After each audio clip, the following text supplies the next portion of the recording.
Welcome back. Till now, in our previous lessons, we performed most of our actions using the HR user account.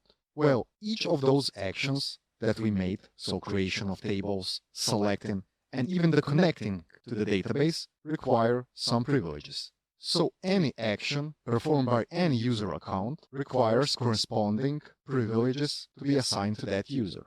And the privileges can be granted to user account or a database object called a role. And further on, a role can be granted to a user account. And of course, they can be also revoked from them.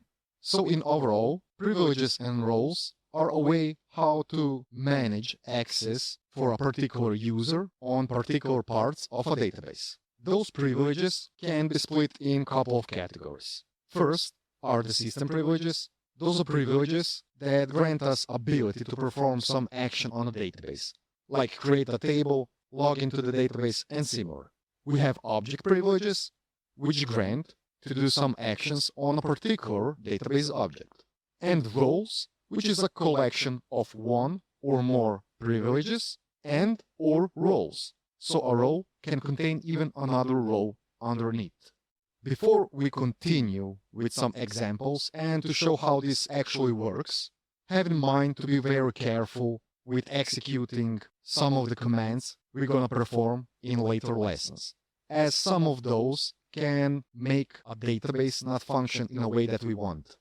So be very careful, especially with the sys user. And also, under the resources of this lesson, there is a list of most commonly used privileges and what they do. So be sure to check the list out, scroll at least through it, as we won't go through each of those. But most of them are self-explanatory. So stick with me, and I'll see you in the next lesson, where we'll try this stuff out. See you over there.